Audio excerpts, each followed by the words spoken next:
Presidenti i Serbisë Aleksandar Vučić tha se ata që për shkak të Grenlandës po bëjnë thirrje për respektimin e së drejtës publike ndërkombëtare dhe Kartës së Kombeve të Bashkuara nuk u intereson kur Serbia u bombardua në vitin 1999 dhe kur e njohen pavarësinë e Kosovës, raporton Novosti. Shpresoj që disa prej tyre të paktën do ta kujtojnë të kaluarën kur ata bombarduan fillimisht dhe pastaj e njohen pavarësinë e Kosovës, u tha Vučić gazetarëve në Abu Dhabi, duke u përgjigjur në pyetje në lidhje me projektligjin për aneksimin e Grenlandës në Kongresin e Shteteve të Bashkuara të Amerikës.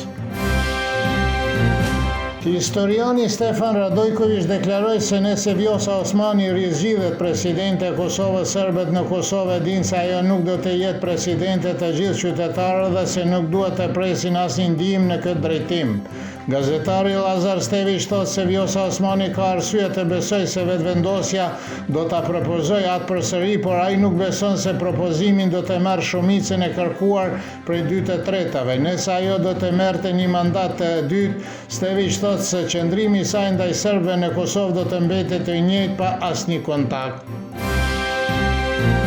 Profesori universitar Mazlum Baraliu beson se deputetët e Kuvendit të Kosovës duhet të mbështesin mandatin e dytë të Vjosa Osmanit sepse siç thotë ai, ajo luajti një rol të rëndësishëm në afrimimin dhe përfaqësimin e Kosovës në skenën ndërkombëtare. Kolegu i tij Nejmedin Spahiu vlerëson se është shumë e vështirë që Vjosa Osmani të zgjidhet për një mandat të dytë dhe se deklaroi se ajo nuk ishte një presidente e suksesshme dhe se ishte mburravece dhe arrogante dhe se një presidente e tillë nuk i shërben derit të Kosovës. Mbrëmë në një kafeni në Deçan ka pasur të shtëna me armë zjarri në të cilët janë plagosur 3 persona, konfirmoi zëdhënësi i policisë së Kosovës për rajonin e Pjes Fadil Gashi, siç raporton portali Sinjali. Është arrestuar i dyshuari Ismet Zukaj, të cilit me urdhër të prokurorit është caktuar para burgim prej 48 orësh, ndërsa nga të shtënët janë plagosur avokati shqiptar Daud Cacaj dhe 2 serb, Dejan Simić dhe Radovan Milošević.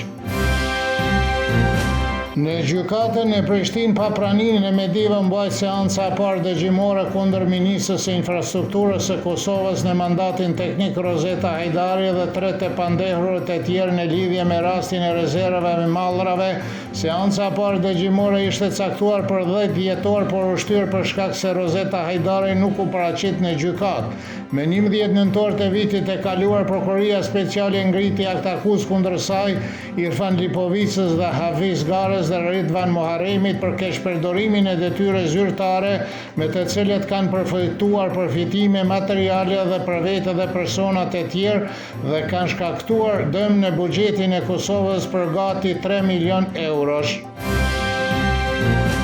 Bloku B1 i termocentralit Kosova B nuk po punon përsëri, që në mëngjesi i sotëm, gjë që përkeqësoi me tej situatën dhe ashtu të vështirë në sektorin e energjisë në Kosovë dhe dështimi i këtij bloki rrit